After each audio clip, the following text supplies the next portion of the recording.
श्यामा प्यारी की, श्री गिरिधर कृष्ण मुरारी की। आरती कुंज बिहारी की, श्री गिरिधर कृष्ण मुरारी की।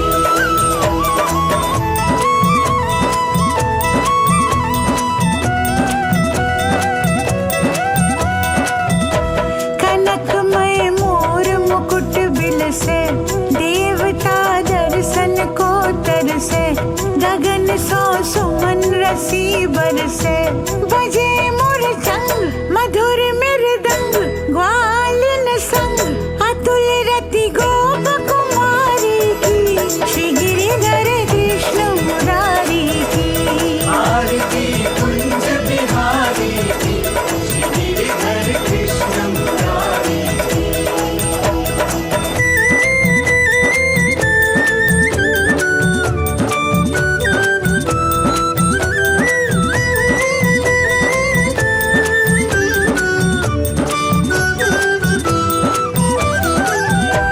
जहाँ ते प्रकट भई गंगा, सकल मन हारिणी श्री गंगा। स्मरण ले होत मोह भंगा, बसी शिव शीस जटा के बीच। हरे अघ कीच चरण छवि श्री बनवारी की, श्री गिरिधर कृष्ण मुरारी की। आरती कुंज बिहारी की, श्री गिरिधर कृष्ण मुरारी की। आरती कुंज बिहारी की, श्री गिरिधर कृष्ण मुरारी की।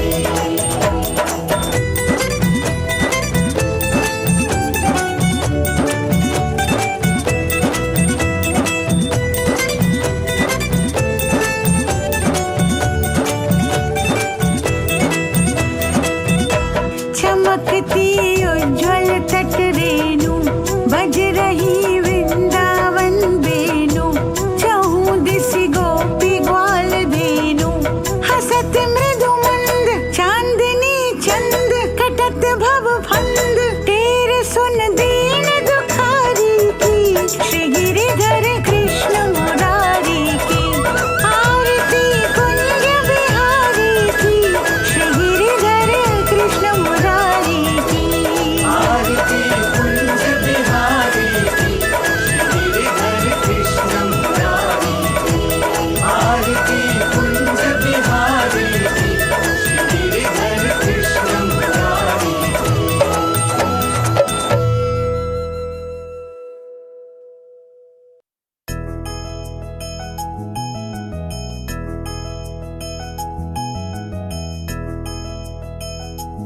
राधे कृष्णा राधे कृष्णा, कृष्णा कृष्णा राधे राधे।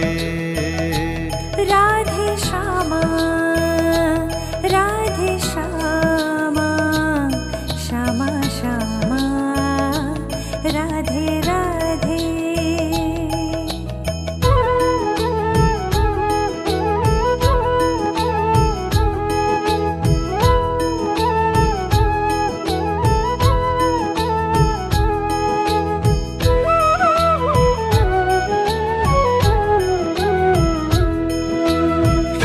कृष्ण गोविंद हरे मुरारे, हे नाथ नारायण वासुदेवा। श्री कृष्ण गोविंद हरे मुरारे, हे नाथ नारायण वासुदेवा। पितु मात स्वामी सखा हमारे, पितु मात स्वामी सखा हमारे। हे नाथ नारायण वासुदेवा। श्री कृष्ण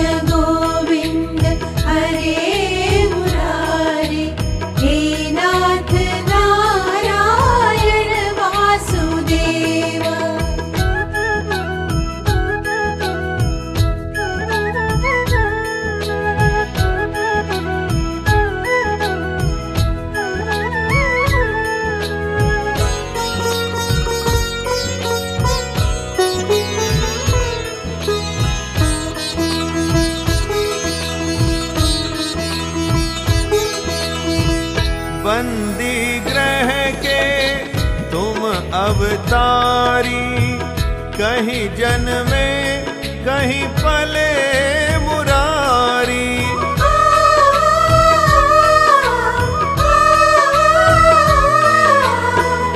बंदी गृह के तुम अवतारी, कहीं जन्मे कहीं पले मुरारी। किसी के जाए किसी के कहाए, है अद्भुत हर बात तिहारी। गोकुल में चमके मथुरा के तारे, गोकुल में चमके मथुरा के तारे। नाथ नारायण वासुदेवा, श्री कृष्ण गोविंद हरे मुरारी। हे नाथ नारायण वासुदेवा।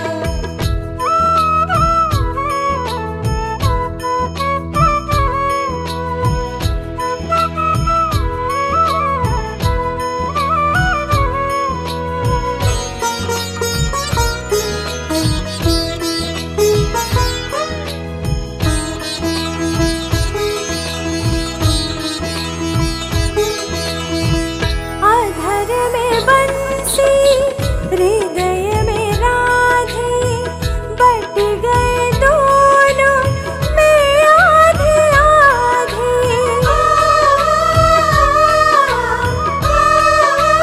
हो अधर में बंसी हृदय में राधे, बट गए दोनों में आधे आधे। हे राधा ना गए, हे भक्तवा।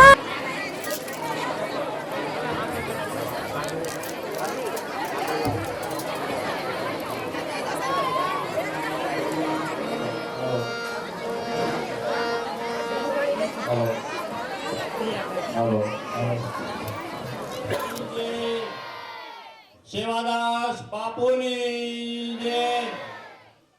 બધા ભાઈઓને અને બહેનોને નમ્ર વિનંતી કે પોતપોતાના સ્થાને વાતો કર્યા વગર શાંતિથી બેસજો। એટલે કથાનું રસપાન કરવા માટે શાંતિથી વાતો કર્યા વગર બહેનો ભાઈઓ શાંતિથી સાંભળજો।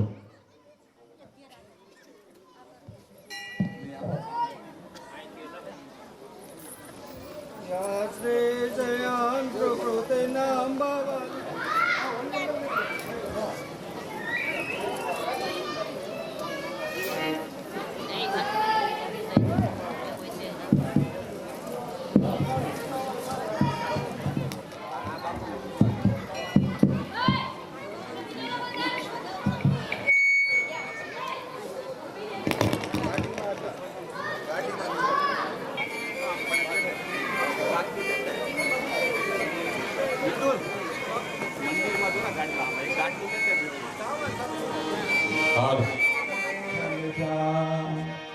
बुद्धिहीन तनु जानिके, सुमिरो पवन कुमार।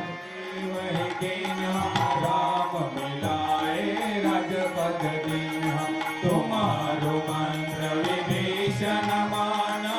लंकेश्वर वै सब जग जान, जो सहस्र दीना मिली मुख माई। जलद लाद गए सरज नाई सा, सब सुख लहे तुम्हारी शरण। तुम रक्षक काहू को डरना, आपन तेज सहारो। या बेनो लोक यहाँ कति काप, भूत पिशाच निकट नहीं आवे। महावीर जब नाम सुना, नासे रोग हरे सब पीरा। जपन क्रम बसन उद्यान झुला, सब पर राम तपस्वी राजा। जुग पर जाप तुम्हारा,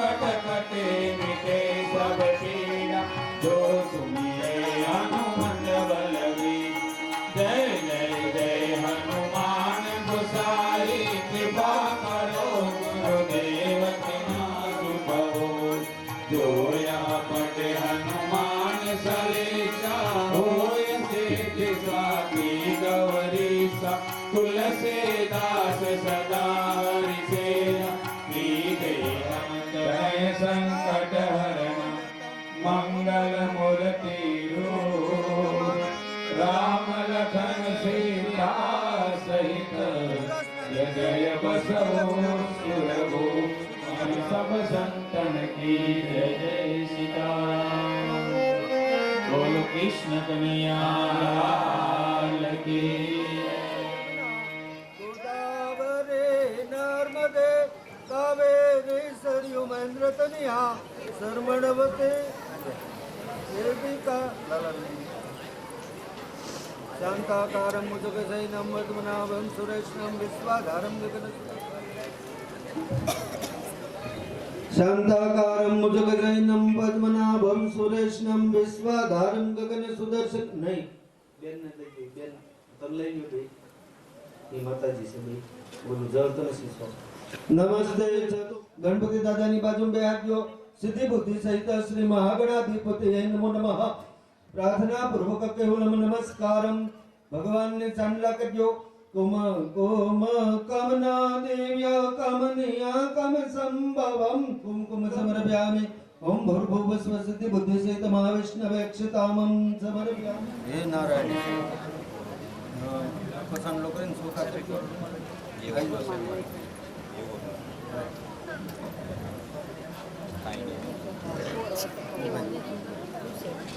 नमो वेदा तोर्मे युक्ता त्रिगुण देवतामयं उपमर्प्यामि दाबे तुम मेरे जमनी बात उतर जो ओम भूर्भुवः स्वः सिद्धि बुद्धि सहित महागणाधिपते कुम कुम समर्प्यामि अग्नोपवित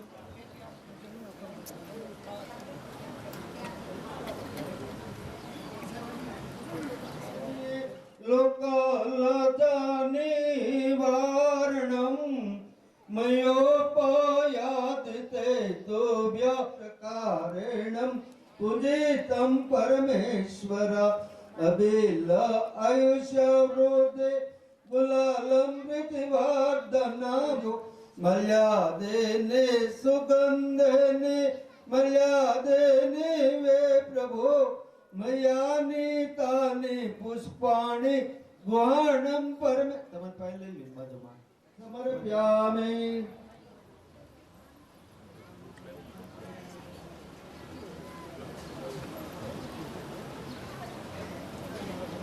संस्कृति रखो पश्चिमे अर्थवेदाय नमः उत्तरे सोमाय नमः ओम भूर्भुवः स्वः तत्सवितुर्वरेण्यं नमो नमः पांचवार जल शिशिको में बेन तने हाथ रखो गंगा सिंधु सरस्वती यमुना गोदावरी नर्मदे कावेरी महेंद्र तनया सर्वणवती पंचामृत स्नानानन्तरे सुदोदक स्नानं समर्पयामि गुलामर्वतम शुद्ध जल सदाव्यो सुदोदक स्नानं समर्पयामि सुदोदक स्नानान्ते सुदास्मनि जलं समर्पयामि अभिलं च उमापते सुरगुरो वंदे जगत कारणं वंदे पन्नगभूषणं मृगधरं वंदे पशूनां पते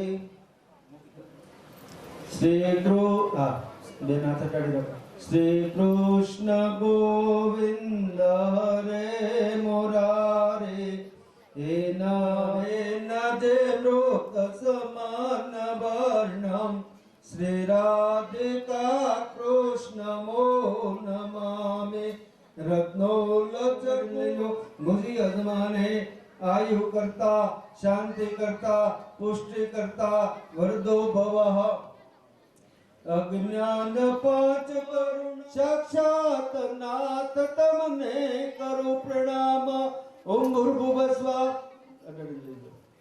मुझी अजमाने आयु करता शांति करता पुष्टि करता वर्धो भवः मस्त कार्य मत बनना पिजो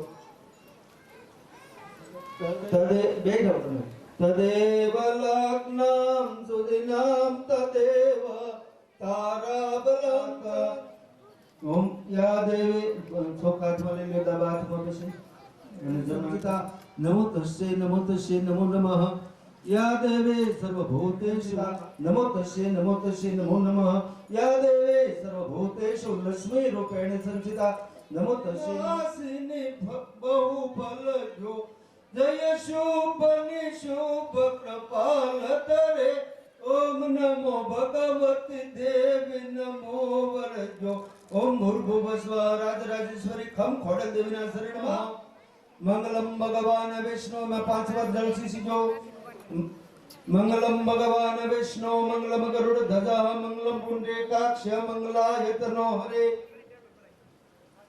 सुदास मने जलम समर्प्यामे विधि प्रकारणम पूजितम परमेश्वर नारायण देवना शरणमा प्रार्थना पूर्वक नमस्कारम करोमि सद्गुरु श्री परमात्मा नाम लई लक्ष्मी नारायण ना शरण कमल में नमस्कार करी जाजो ओम श्री उमा महेश्वर देव शरण में नमस्कार करी जाजो ओम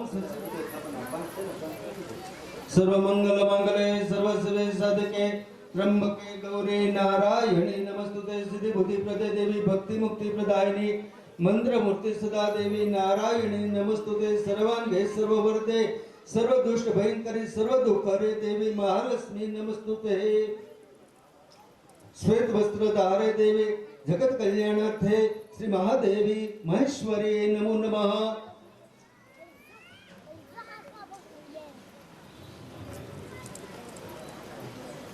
शांताकारं भुजगशयनं वंदे करो भगवान भागवत जी ने छंड लो वसुदेवां सुतां देवां कंस सारुणमर्दनं देवकी भट्ट जी ने करता हो देवकी परमानंदं कृष्णं वंदे जगद्गुरु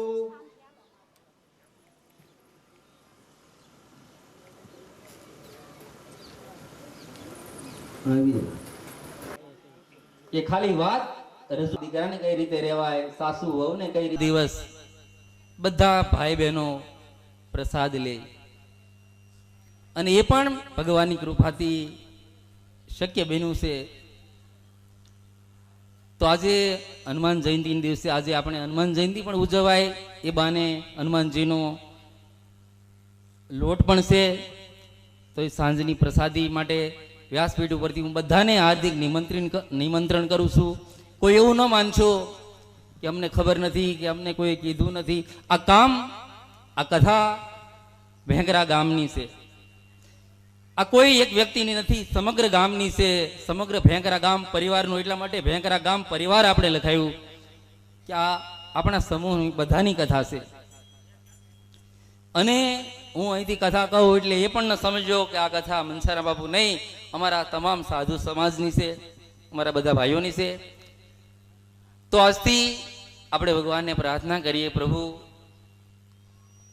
કે આ સુંદર આપણને ભગવાનના 7 દિવસ મેળાશે પ્રભુ ગાન માટે ભજન તો આપણે અહીંથી બધા કરવાના છીએ સાથે સાથે ભોજન પણ થાય અને ત્યારે જ એક પ્રેમ યજ્ઞ સફળ થાય આ એક યજ્ઞ છે અને યજ્ઞ ક્યારે પૂરો થાય કે જીવ માત્રના પેટમાં અન્નની આહુતિ પડે અને આપ સૌએ બધાએ એ બીડું ઝડપી લીધું એ વિશેષ મને આનંદ છે થોડા સમયમાં હું બધાને મળી નથી શક્યો ફોન પણ નથી કરી શક્યો તો એવું કોઈ ન સમજે કે બાપુએ અમને વાત કરી નથી અથવા તો અમને ફોન નથી કર્યો આ બધાનું કાર્ય છે અને બધાનું માની અને બધાએ આમાં સહભાગી બનવાનું છે અને કોઈ સાધુ જ્યારે આવું કાર્ય કરતો હોય ત્યારે ગામની આમાં ફરજ બની જતી હોય કારણ કે સાધુ તો નિમિત્ત હોય કરવાનું તો ગામને જ હોય છે કારણ કે ગામ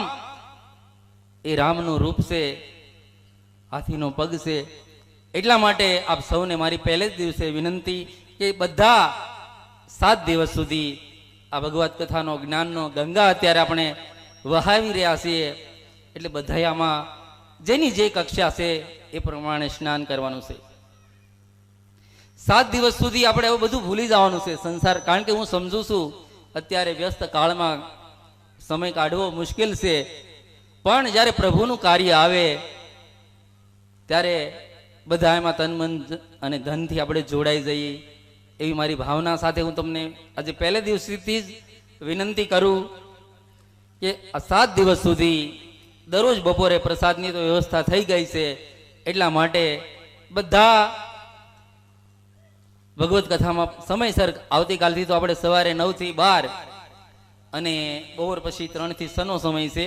આજે તો પ્રથમ દિવસ એટલે કલાક 1.5 કલાક માટે આપણે ભેગા થયા છીએ અને પછી સાંજે કથાને વિરામ આપવું ત્યારે આરતી કરીને પછી સીધું આપણે પ્રસાદની જે વ્યવસ્થા આજ સાંજની છે એટલે ઘરની કાંઈ કોઈને ઉપાધિ નથી, એટલે કદાચ થોડોક સમય મોડું થાય તો પણ આપણે ચલાવી લઈશું. તો આજથી ભગવત કથાનો આપણે આરંભ કર્યા છીએ ત્યારે પહેલે દિવસે એક નિયમ છે કે કોઈ પણ કથા હોય એનું મહાત્મય સમજાવવું પડે કે કથા શું છે. એમ રામકથા હોય, શિવ કથા હોય, ભાગવત કથા હોય કે પછી કોઈ દેવી પુરાણ હોય, પહેલે દિવસે એનું મહાત્મા એટલે કે એનો વાસ્તવિક પરિચય. તો આ ગ્રંથ એ શું છે? આમ તો બધાને ખબર છે ભાગવત કથામાં શું આવે. અને બીજું કે આ મારી પહેલી કથા, આમ તો 21-22મી કથા છે, પણ ભાગવત કથા એ પ્રથમ વાર હું કરી રહ્યો છું. અને થોડા વર્ષોથી આમ તો મારા મનમાં હતું, પણ ક્યારે એનો યોગ થાય, જ્યારે યોગ, લગ્ન, ગ્રહ, વાર, તિથિ બધું અનુકૂળ થાય ત્યારે સંભવિત એનું બને. કારણ કે આપણે સત્યનારાયણ ભગવાનની કથા કરવી હોય તો એ વર્ષો ઉયા જાય, તો આ કથા એ તો ઈશ્વરની કૃપા હોય તો જ થાય. અને ખરેખર ગામની આપણી ભાવના અદ્ભુત છે કે ખાલી વાત રજૂ કરી તે લોકોએ બધાએ વધાવી લીધી કે નહીં, આપણા ગામમાં જો આવું ભાગીરથ કાર્ય થતું હોય તો અતિશય આનંદની વાત છે. તો આપણે આજથી ભાગવત કથા એ મોક્ષ ગાથા છે. રામકથા એ જીવન જીવતા શીખવે આપણને કે કઈ રીતે જીવન જીવાય, ભાઈ ભાઈને કઈ રીતે રહેવાય, બાપ દીકરાને કઈ રીતે રહેવાય, સાસુ વહુને કઈ રીતે રહેવાય, એનું દર્શન રામકથા કરાવે. પણ ભાગવત કથા એ જીવન જીવતા નથી શીખવાડતી, ભાગવત કથા મરતા શીખવાડે. કારણ કે મરવું તો પડશે જ એકવાર, પણ કઈ રીતે મરવું? કારણ કે મૃત્યુ એ દુઃખદાયક નથી, મૃત્યુનો ભય એ વધારે દુઃખદાયક છે. કારણ કે આપણને ખબર છે મૃત્યુ તો એકવાર આવવાનું છે, પણ એનો જે ભય આપણને સતાવે છે એ ભય દૂર કરવા માટે ભાગવત કથા છે. પરીક્ષિત રાજાને જ્યારે શાપ મળી ગયો કે તારું 7 દિવસમાં મૃત્યુ થશે, કારણ કે એને નક્કી થઈ ગયું કે 7 દિવસમાં મૃત્યુ છે, પણ એને મૃત્યુની બીક નહોતી, મૃત્યુના જે ભય હતો એની બીક હતી. અને સુખદેવજી એને કીધું કે પરીક્ષિત, હું તને મૃત્યુથી નહીં બચાવું, હું તને મૃત્યુના ભયથી બચાવીશ. અને આપણે આ મૃત્યુના ભયથી જ બચવાનું છે. કારણ કે આપણા શરીરમાં હાથ છે, પગ છે, મુખ છે, જીભ છે, બધું છે, પણ કોઈને ખબર નથી આપણું મરણ ક્યાં છે. મરણની ખબર એક શરણને છે. આપણા પગલાને ખબર છે આપણે ક્યાં અટકવાનું છે, ક્યાં આપણા પગલા થંભી જાહે, એ મરણની ખબર છે શરણને. પણ એ જો આપણે જાણવું હોય તો એક વાક્ય વધારવું પડે કે સ્મરણ કરવું પડે. જો સ્મરણ કરીશું, પ્રભુનું ભજન કરીશું, તો એ મૃત્યુ આપણને રડાવશે નહીં, મૃત્યુ આપણને મંગલમય હશે. તો આ દિવ્ય અને ભવ્ય ભગવત કથા તમે જોજો, શ્રીમદ શબ્દ 2 ગ્રંથમાં જ લખાણો. એક તો શ્રીમદ ભાગવત અને બીજો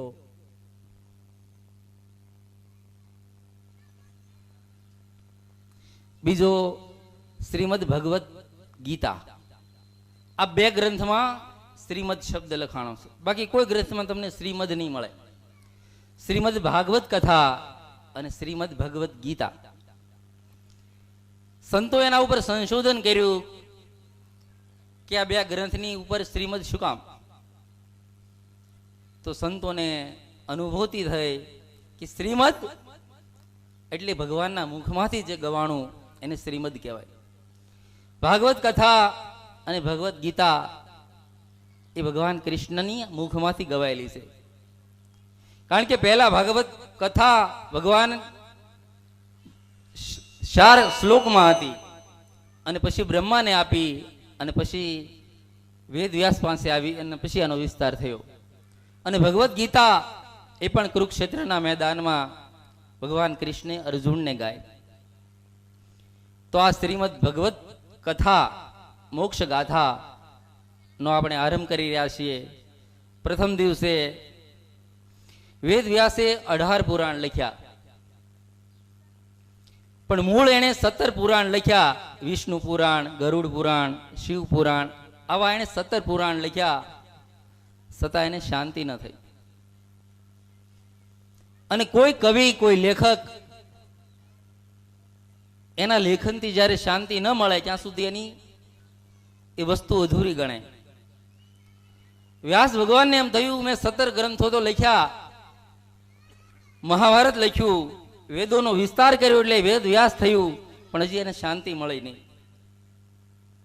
અને પછી એને નારદજીએ પ્રેરણા કરી કે હવે તમે ભાગવત કથા લખો, ભગવાન કૃષ્ણનું ચરિત્ર લખો, તો તમને શાંતિ થશે. નહીતર મહાભારત એમ કહેવાય વેદ વ્યાસે 1,00,000 શ્લોકનો લખ્યો.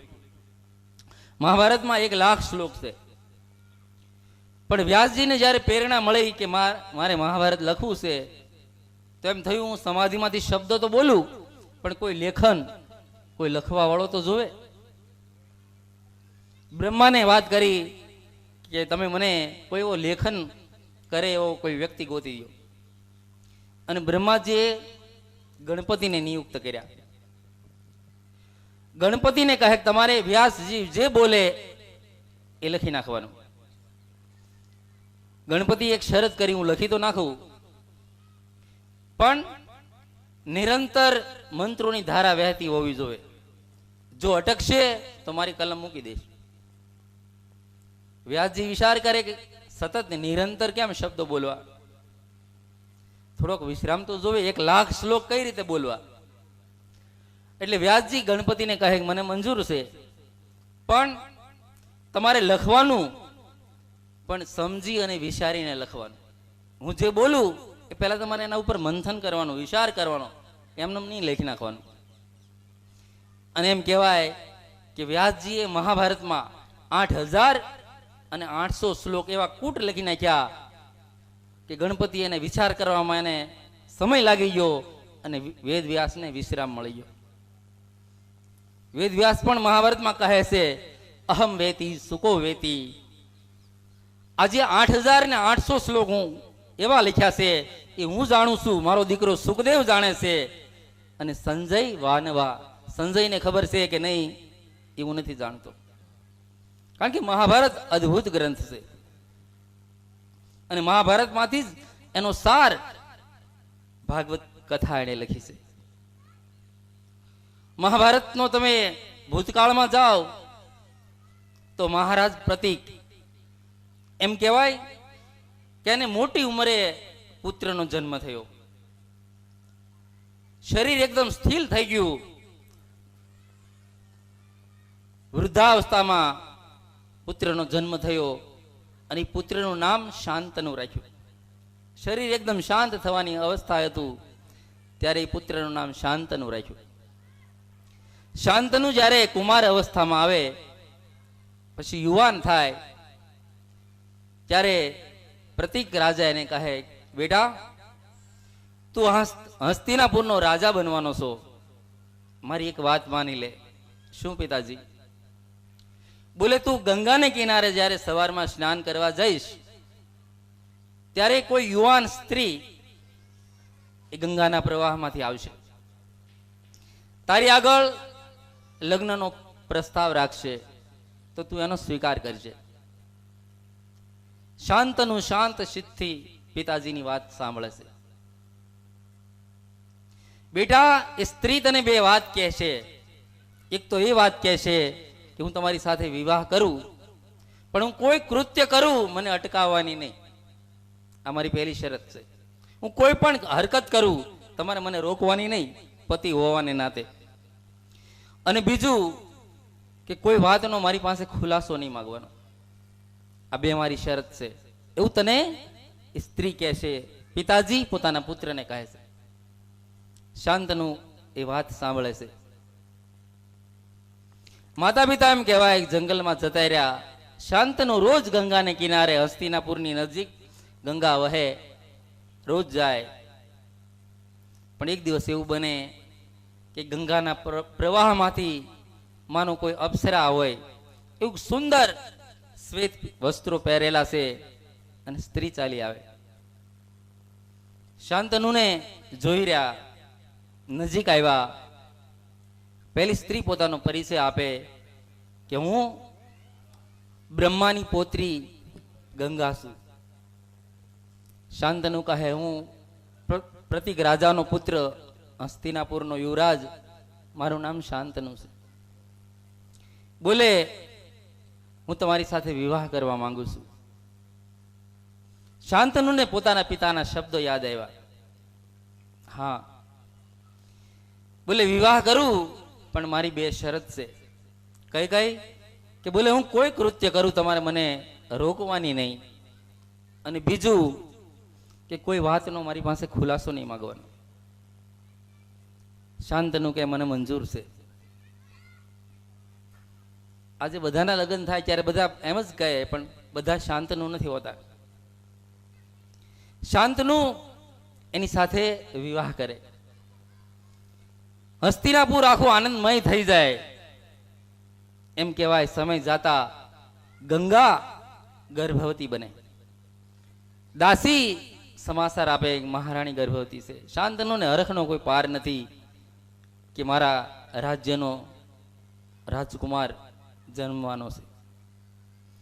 સમય જાતા એમ કહેવાય ગંગાએ પહેલા પુત્રનો જન્મ આપ્યો. દાસી દોડતી દોડતી આવી, મહારાજ તમારા ઘરે પુત્રનો જન્મ થયો. શાંતનુએ મણિયોની માળા તોડી દાસીને આપી કે આજ મારે કે અતિશય આનંદની વાત છે. અને દાસી ગંગાની પાસે જાય તો આપણે બધા જાણીએ કોઈ સ્ત્રી બાળકને જન્મ આપે ત્યારે અસહાય હોય, શ્રમિત હોય, થાક, બાળકના જન્મની અને વેદનાથી થાક ચહેરા ઉપર હોય. પણ ગંગાના ચહેરા ઉપર નથી તો કોઈ શ્રમ, નથી કોઈ થાક. દાસી કહે કે હું તમને મદદ કરું. બોલે મારે મદદની જરૂર નથી. એ બાળકને એક સફેદ વસ્ત્રમાં વીંટી ગંગા ચાલી નીકળી. શાંતનુ પોતાના બાળકનું મુખ જોવા જાય ત્યાં તો ગંગા મહેલમાંથી નીકળી ગઈ. શાંતનુ પાછળ પાછળ જાય કે ગંગા ક્યાં જાય છે, પણ શરત હતી કોઈ પણ કૃત્ય કરે રોકવાની નહીં અને કોઈ પણ વાતનો ખુલાસો માંગવાનો નહીં. શાંતનુ પાછળ પાછળ જાય અને ગંગા એમ કહેવાય એ ગંગાનો પ્રવાહ ધમધમતો હતો. બાળક પધરાવી દીધું. જેમ કોઈ ફૂલ ફળ ગંગાના પ્રવાહમાં નાખી દે, પુત્રને નાખી દીધું. શાંતનુને વિચાર આવ્યો કે આ તો બાળકની હત્યા થઈ ગઈ. હવે પૂછવાનું તો નહીં, મનાઈ હતી. સમય ગયો, બીજા બાળકનો જન્મ થયો. દાસી દોડતી દોડતી આવી મહારાજને. મહારાણીએ બાળકનો જન્મ આપ્યો. પણ જેવી દાસી જાય તો ગંગાએ કીધું મને કોઈની જરૂર નથી. એ જ કૃત્ય કર્યું. બાળકને સફેદ વસ્ત્રમાં લઈ શાંતનુ પાછળ જાય અને કોઈ ફૂલ પધરાવે એમ બીજો બાળકને નદીમાં પધરાવી દીધું. એક બાળક, બે બાળક, 3 બાળક, 5 બાળક સુધી આમ ઘટનાક્રમ ચાલ્યો. શાંતનુ ચિંતામાં કે આ શું બની રહ્યું છે. મારી પત્ની લાગે દેવી, પણ મને તો એમ લાગે કોઈ આસુરી વૃત્તિ તો કામ નથી કરતી ને. આ શું ઘટના ઘટી છે. કોઈ પૂછી શકતું નથી કે ગંગા તમે આ કૃત્ય શું કામ કરો છો. બાળક 7 બાળક સુધી આ ઘટનાક્રમ ચાલ્યો.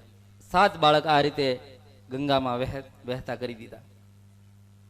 શાંતનુ ઉદાસ છે, હવે શું કરવું. દાસી કહે કે મહારાજ 7 બાળકને તો ગંગાએ જળમાં પધરાવી દીધા, એની હત્યા થઈ ગઈ. પણ તમે પતિ તરીકે એને ન પૂછી શકો, પણ રાજા તરીકે તો તમે પૂછો કે તું આ શું કામ આવી હત્યા કરી રહી છો? અને એમ કહેવાય શાંતનુને વિચાર આવ્યો. 8મું બાળકનો એમ કહેવાય જન્મ થયો. પણ હવે તો રાજાને પણ ખુશી નથી. દાસીને ભેટ સોગાદ આપે પણ એને પણ હરખ નથી, કારણ કે ખબર છે કે હમણાં નદીમાં પધરાવી દેશે. પણ રાજાને એમ થાય કે નહીં, આ વખતે હું પૂછું આવું કૃત્ય શું કામ કરે છે. જેવી ગંગા નદીમાં બાળકને પધરાવવા જાય, શાંતનુ હાથ પકડી લે. ગંગા, આ તું શું કરે છે? બોલે મહારાજ, તમે શરત તોડી રહ્યા છો. બોલે ભલે શરત તૂટે, પણ હું તને એક રાજા તરીકે પૂછી શકું? તું 7 સાલ બાળકોને આવી રીતે વહેતા કરી દીધા, આ બાળકને હું નહીં મરવા દઉં. ગંગા કહે તો મહારાજ, આજથી આપણો સંબંધ પૂરો થાય છે, કારણ કે તમે શરત ભંગ કરી રહ્યા છો, એટલા માટે હવે હું તમારી પત્ની સાથે નહીં રહી શકું. શાંતનુ કહે બરાબર, પણ આ બાળકને હું મરવા નહીં દઉં. પછી ગંગા એમ કહે કે આ બાળકને અત્યારે હું લેતી જાઉં છું. આ બાળક જ્યારે 16 વર્ષનો થશે ત્યારે હું તમને પાછી આપવા આવીશ. અને એમ કહેવાય કે 16 વર્ષ સુધી ગંગા એ બાળકને લેતી ગઈ. પરશુરામજીની પાસે એને ધનુર્વિદ્યા શીખવી એ બાળકને. ગૌતમ ઋષિ પાસે જ્ઞાન શીખવ્યું. અનેક ઋષિઓના નામ આપ્યા વ્યાસજીએ કે મહાન એ પુત્ર બનાવ્યો. 16 વર્ષની ઉંમરમાં બધા કાર્યો એને સકુશળથી પૂરા કર્યા. 16 વર્ષ થયા એટલે ગંગા એ પુત્રને આપવા આવે છે. હસ્તિનાપુરમાં શાંતનુ ઉદાસ હતો અને એ સમયે ગંગા 16 વર્ષના પુત્રને કહે કે મહારાજ, આ તમારા પુત્રને હવે સાસવો. શાંતનુ કહે તો વાત બરાબર છે. ત્યાં વિદ્યા અભ્યાસ કરાવ્યો, ધનુર્વિદ્યા શીખવી, પણ મને એટલો તો જવાબ આપ કે તે 7 બાળકોને જળમાં પધરાવી દીધા, આ શું કામ કર્યું? અને આ વાત મારા પિતા કઈ રીતે જાણતા થાય? એને પણ મને વાત કરી, તારી પાસે આ 2 શરત થશે. તો હું સમજી નથી શક્યો, જલ્દી મને બતાવ. ત્યારે ગંગાએ એમ કીધું કે શાંતનુ, આપણે બધા શાપિત જીવો છીએ. જે મેં 7 બાળકોને નદીમાં પધરાવી દીધા એ કોઈ સામાન્ય બાળકો નથી, એ 8 વસુઓ છે. વસુઓ જ્યારે એમ કહેવાય વશિષ્ઠ ઋષિની કામધેનુ ગાય સોરવા ગયા હતા અને વશિષ્ઠે એને શાપ આપ્યો હતો કે તમે ઋષિઓના આશ્રમમાં ચોરી કરો છો, માટે મારો શાપ છે, તમારે ધરતી ઉપર જન્મ લેવો પડશે. અને 8 વસુ મારી પાસે આવ્યા કે અમે ધરતી ઉપર જન્મ તો લઈ, પણ અમારે ધરતી ઉપર રહેવું નથી. ત્યારે મેં એને કીધું હતું તમે મારે ઉદરે જન્મ લેજો અને જન્મતાની વેતે હું તમને મુક્તિ આપી દઈશ. એટલા માટે એ 7 વસુઓ એને તો મેં મુક્તિ આપી. તો બોલે આ 8મો વસુ છે. હવે આનું નામ દેવવ્રત તમે રાખજો. અને એમ કહેવાય શાંતનુ કહે કે આ વાત મારા પિતાને કેમ ખબર? બોલે શાંતનુ, એકવાર તમારા પિતા આગલા જન્મમાં મહાભિષેક રાજ હતા, ત્યારે ઇન્દ્રના દરબારમાં એકવાર બેઠા હતા અને હું બ્રહ્માની સાથે એ સભામાં આવી. તો બન્યું એવું કે પવનનો એવો ઝોકો આવ્યો તો મારા શરીર ઉપરથી વસ્ત્ર થોડું દૂર થયું. બધા દેવતાઓએ શરમથી નજર નીચી કરી લીધી, પણ હું તમને જોતી રહી, તમારા પિતાને જોતી રહી, તમારા પિતા મને જોતા રહ્યા. અને બ્રહ્માએ અમને શાપ આપ્યો હતો કે તમારે ધરતી ઉપર આવવું પડશે. તમારા પિતા જ્યારે ધરતી ઉપર આવ્યા ત્યારે મેં પણ એને લગ્નની પ્રસ્તાવ કર્યો હતો, પણ હું એની જમણી બાજુ બેસી ગઈ. એટલે તમારા પિતા પ્રતિક રાજાએ મને કીધું હતું કે તમે જમણી બાજુ બેઠા એટલે જમણી બાજુ તો દીકરી અથવા તો પુત્રવધુ બેસે, એટલે હું તમારો સ્વીકાર ન કરી શકું. એટલા માટે મને મારા દીકરાની પત્ની તમે બનજો, મારી પુત્રવધુ બનજો. એટલા માટે તમારા પિતાને આ વાતની ખબર છે. અને એમ કહેવાય પછી ગંગા ત્યાંથી જતા રહ્યા.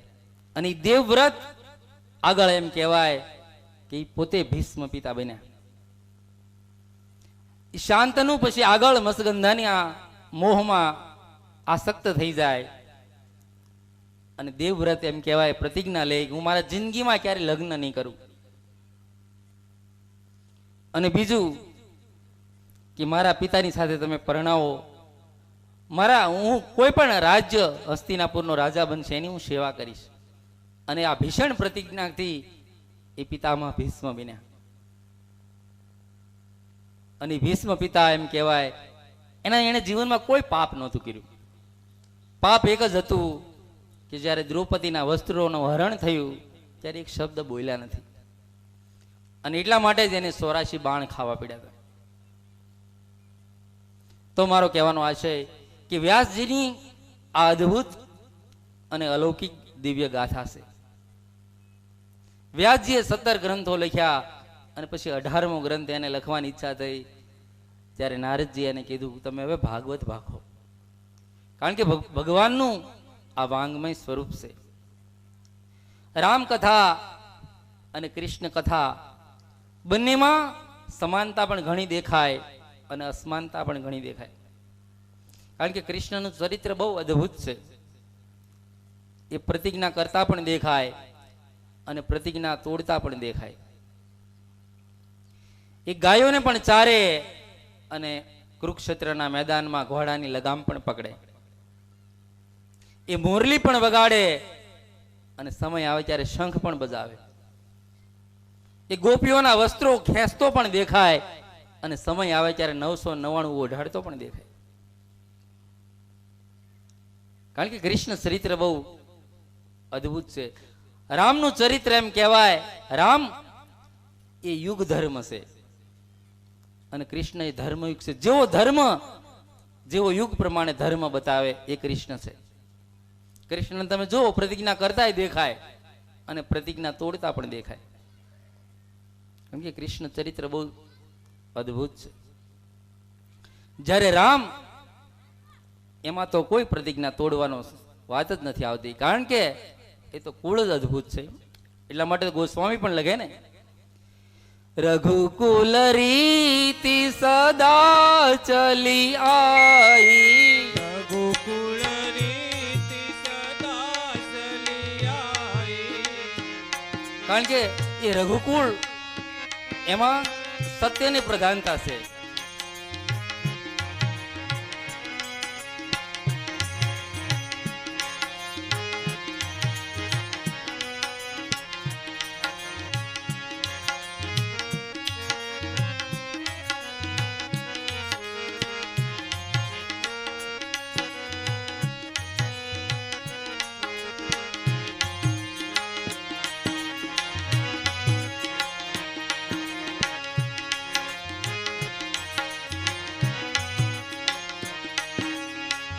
रघुकुल रीति सदा चली आई, रघुकुल रीति सदा चली आई. प्राण जाओ अरु बचन जाई, प्राण जाओ अरु वसन जाओ. કૃષ્ણ કથા એમ કહેવાય એ આડભીડ જંગલ છે અને રામ કથા એ સીધો રસ્તો છે. અને એટલા માટે જ કૃષ્ણને સમજવા બહુ મુશ્કેલ છે, કારણ કે જન્મે જેલમાં અને કામ કરે મુક્તિમાં. તો એવું અદ્ભુત ભગવત કથાનો આપણે આજથી આરંભ કરી રહ્યા છીએ. તો આજથી 7 દિવસ સુધી ભગવાનની કથાને આપણે ગાઈશું, સાંભળશું. આપણે બધાએ સાથે ગાવાનું છે. હું ગાવ ને તમે ખાલી હરે હરે કરો એમ નહીં, બધાએ સાથે ગાવાનું અને બધા ગાજો. કારણ કે આ ગંગા આપણા ગામમાં આવી ગઈ. હવે એવી આશા ન રખાય કે હવે અમારા ગોળામાં આવી જાય. હવે તો આપણે 2 કદમ ચાલવું પડે. પણ આપણે એક ટેવ પડી ગઈ. ઘણા નથી કહેતા કથા સાંભળવાની તો બહુ ઈચ્છા છે પણ મરવાનો ટેમ નથી. એ ભગવાન તારો કાઢશે, કારણ કે આ તો ભગવાનની કથા છે. અને કથા તમે એક વસ્તુ સાંભળી લેજો, કથામાં કોણ આવી શકે? નહીતર આપણા ગામમાં બસ એટલી જ વસ્તી છે. પણ ઈશ્વરની કૃપા હોય તો જ કથામાં પગ મૂકી શકાય. માનસમાં પણ લખ્યું ને, અતિ હરિ કૃપા જેહી પર હોઈ, પાવ દે યહ માર્ગ સોઈ. જેના ઉપર અત્યંત હરિ કૃપા હોય ને એને જ કથા મળે, નહીતર કથા નથી મળતી. કારણ કે સંત દરસ અરુ હરિ કથા તુલસી દુર્લભ દો. આ જગતમાં સંતના દર્શન અને ભગવાનની કથા બે બહુ દુર્લભ છે. એ તો ઈશ્વરની કથા પૈસાથી નથી મળતી, કથા આપણા પુણ્ય હોય ને તો મળે છે. નહીતર હમણાં હું આસરાણામાં કથા કહેતો હતો, મનુભાઈ મને કહેતા, બાપુ અમારી પાસે કાંઈ ઘટતું નથી, એટલી સમૃદ્ધિ, પણ અમે કથા નથી કરાવી શક્યા. ત્યારે મને એમ લાગ્યું કે આ કથા પૈસાથી નથી થતી, આ તો પૂર્વજોના પુણ્ય હોય ત્યારે થાય છે. કારણ કે આ ગામમાં, આપણા ગામમાં તો આ સાધુ પ્રત્યેની ભાવના છે. રામજી મંદિરે કોઈ ના કોઈ સાધુ તો હોય જ તે. અહીંયા સાધુના પગલા પડેલા છે. આ ભૂમિ અત્યંત પાવન છે અને એટલા માટે આપણે અહીંયા આ કથાનો બાર આપણને અવસર મળે છે. એટલા માટે હવે કથા આવી છે ત્યારે બધા કામ હું જાણું છું, થોડા ઘણા આઘા પાછા કરી અને 7 દિવસ આપણે કથા પ્રભુની સાંભળીશું. નહીતર ઘણી વાર એવું થાય કથામાં આવ્યા હોય ને તો કથા ન સાંભળી શકીએ, કારણ કે ઊંઘ આવી જાય.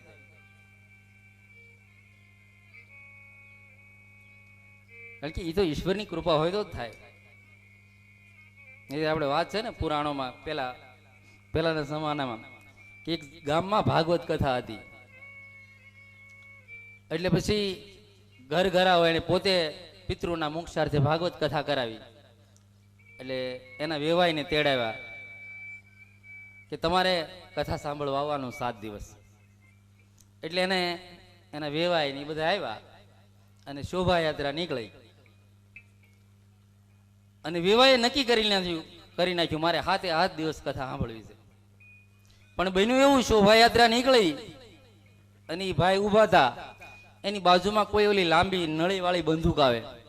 બધો ઉત્સવ મનાવતો હતો, ઢોલ વાગતા હતા, અબીલ ગુલાલ ઉડતા હતા, ફટાકિયા ફૂટતા હતા. એમાં જે વેવાય હતા ને એની બાજુમાં કોકે ધડાકો કર્યો અને 2 કાનના પડદા ધબો નમાહા થઈ ગયું. અને કથામાં આવ્યા પછી તો એ દાદા કથા કરે, બહુ સરસ કથા કરે, પણ બસ આ એમને સામું જોઈને બેહે, કાંઈ મોઢા ઉપર ફેર જ નહીં. કારણ કે એને સમજાય જ નહીં એટલે હું બોલે. બધા દાંત કાઢતા હોય તો પેલા બધાની સામે જોવે કે આમાં કઈક લાગે છે, એટલે પછી હસે. 7 દિવસ સુધી કથા પૂરી થઈ ગઈ પણ કાનના પડદા ખુલ્યા જ નહીં. આખી કથા એમને મેની ગઈ. અને 7 દિવસે કથાની પૂર્ણાવતી થઈ પછી એમ કહેવાય પાછી પોથી યાત્રા નીકળી. અને એ પાછા પોથી યાત્રામાં જોડાણા અને ઈ જ ભાઈએ એની બાજુમાં પાછી બંદૂકનો ધડાકો કર્યો, પડદા ખુલી ગયા, પણ કથા વહી ગઈ. એમ આ ઈશ્વરની કૃપા હોય તો જ કથા સાંભળાય. અને ભગવાને કાન આપ્યા છે ત્યાં કથા સાંભળી લેજો. આ 7 દિવસ પ્રભુની કથા, કારણ કે રામાયણમાં જેણે લખ્યું છે કે જીન હરિ કથા સુની નહીં કાના, શ્રવણ રંધ્ર અહીં ભવન સમાના. જેણે પોતાના કાનથી ભગવાનની કથા નથી સાંભળી એના કાન નથી, સાપને રહેવાના દર છે. એ તો સારું એમાં સાપ રહેતા નથી, બાકી એના દર જ છે. ઘણા નથી કહેતા મારા કાનમાં કાન ખજૂરો કરી જોઈ, એનું રહેણાંક છે બિચારાનું, કારણ કે તે કઈ બીજું સાંભળ્યું નથી એટલે એને બિચારાને જાવું ક્યાં. તો ઈશ્વરની કૃપાથી આજથી આપણે પ્રભુની કથા આવી રહી છે ત્યારે 7 દિવસ સુધી. અને બીજું કે આ કથા મંડપમાં આવો, હું સતત કહેતો હોઉં ત્યારે ખાલી બનીને આવજો, કારણ કે જેટલા ખાલી બનીને આવશો એટલા ભરાશો. જો ભરાઈને આવ્યા તો પછી ભરાશો નહીં, સલકાઈ જશો. કારણ કે આ તો એક અમૃત છે ભગવાનની કથા. આપણા કાનમાં આવે પણ ખાલી બનવું પડે, પાત્ર બનવું પડે. પાત્ર બનીને આવશો એટલે પ્રવાહ આવવાનો જ છે. દરિયો કોઈને વિનંતી નથી કરતો નદીઓને કે તમે મારામાં આવો, પણ એ લાયકાત એટલી બધી ધરાવે છે એટલે નદીઓને એની પાસે આવવું પડે. એમ આપણે આપણા કાનને એવા લાયકાત બનાવીએ કે પ્રભુનો એ કથાનો પ્રવાહ આપણા કાનમાં આવે. તો દિવ્ય કથા આજથી આપણા ગામમાં આવી ગઈ. ભગવાન રામજી મંદિરના સાનિધ્યમાં આજથી ભગવાનની કથા શરૂઆત થઈ રહી છે. તો આજથી 7 દિવસ સુધી આવતીકાલથી દરરોજ સવારે 9 થી 12 અને બપોર પછી 3 થી 6. ફરી વાર એકવાર કહું, કોઈ એવું મનમાં ન વિચારે કે અમને ખબર નથી અથવા તો અમને કીધું નથી. આ કથા આખા ગામની છે, ભેગરા ગામના છે, બધા વ્યક્તિની છે, બાળકથી લઈને વૃદ્ધની છે, આપણી છે. માટે આપણી ફરજ માની અને આપણે આ કથામાં સમર્પિત થવાનું છે. તો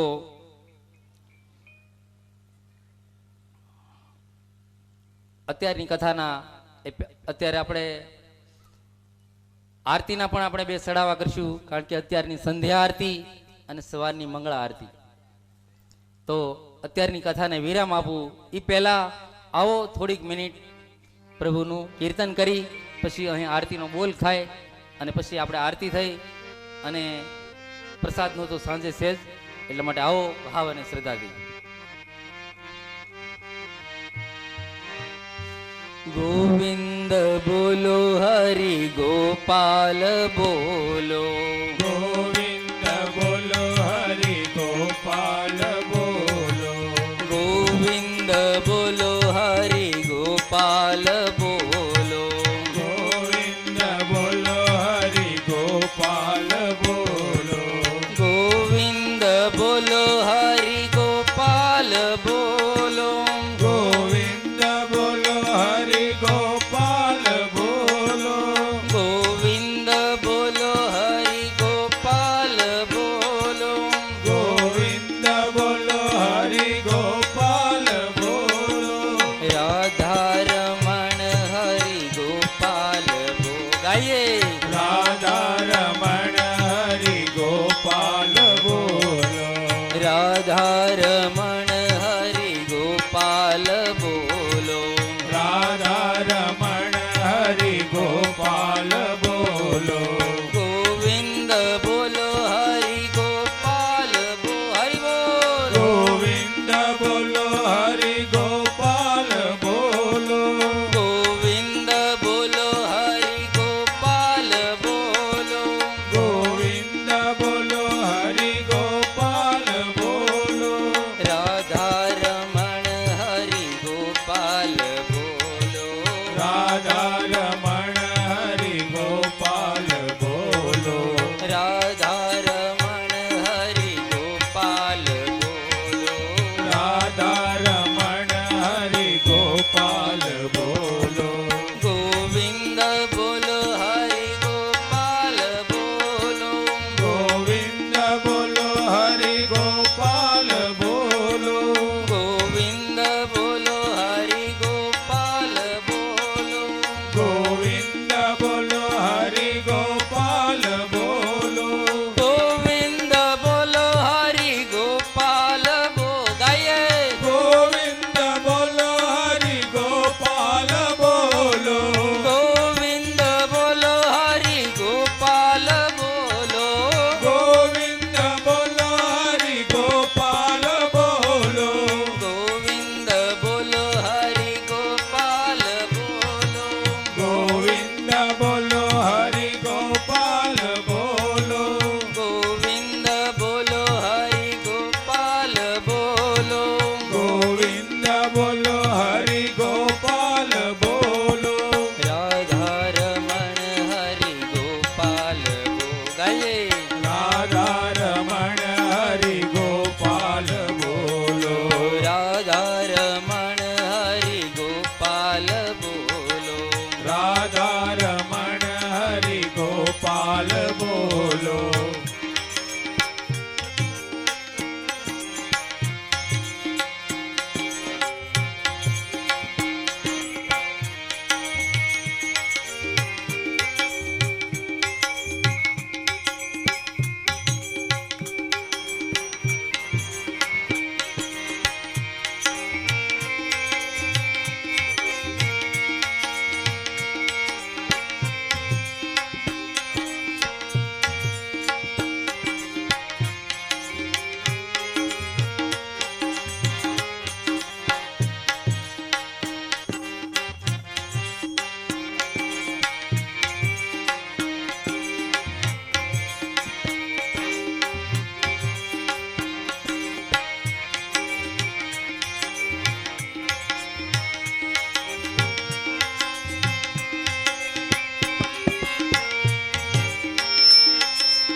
અત્યારની કથાને અહીં વિરામ આપું.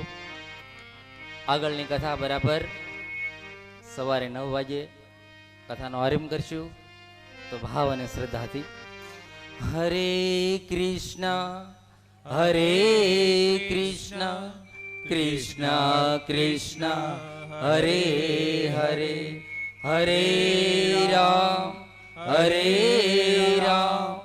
રામ રામ હરે હરે હરે કૃષ્ણ કૃષ્ણ કૃષ્ણ હરે હરે હરે રામ રામ રામ હરે હરે પવન તનય સંકટ હરણમ મંગલ મૂર્તિરૂપ રામ લખન સીતા સહિત હૃદય સુરભુ. બોલીએ કૃષ્ણ કનૈયાલાલ કી જય. દ્વારિકાધીશ કી જય. રામચંદ્ર ભગવાન કી જય. હનુમાનજી મહારાજ કી જય. ઓમ નમઃ પાર્વતી પતય હર હર મહાદેવ.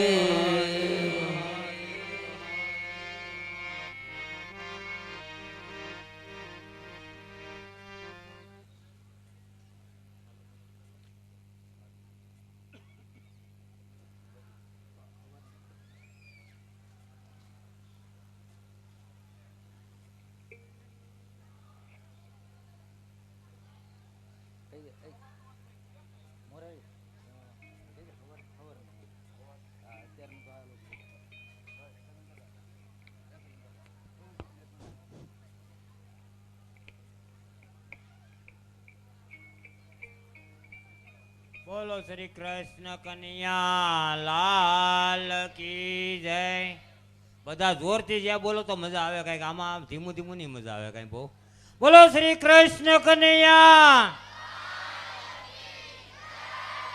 દ્વારિકાધીશની જય. હવે આપણે આરતીનો બોલ બોલવાનો છે. જે ભાઈની ઈચ્છા હોય એ હવારની આરતી બોલવાની છે.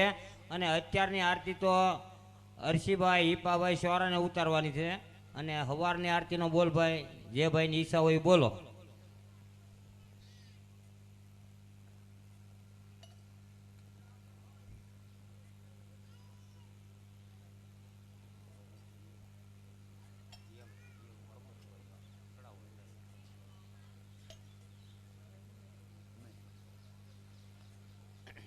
હવારની આરતીનો બોલ બોલવામાં આવે છે. જે ભાઈની ઈચ્છા હોય એ ભાઈ બોલો.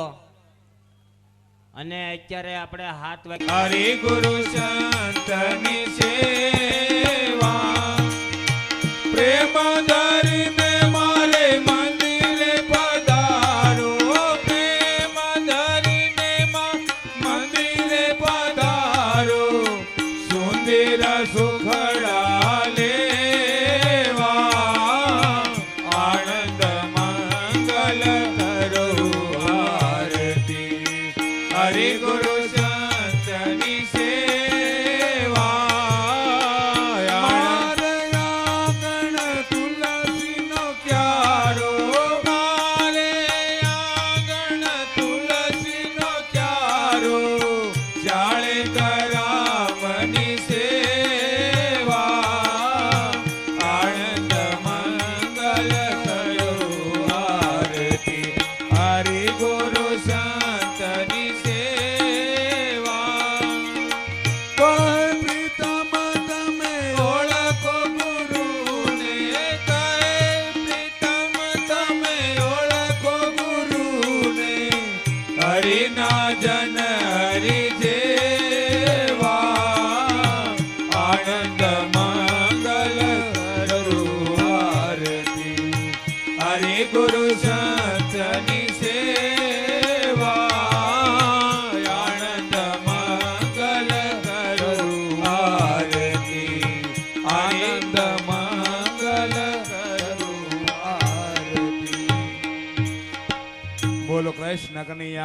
લાલ કી જય. એ ભાઈ આપણે કાલે જે ભાઈની ઈચ્છા હોય શરબત પાવાની એ ભાઈ બોલજો. જે ભાઈની ઈચ્છા હોય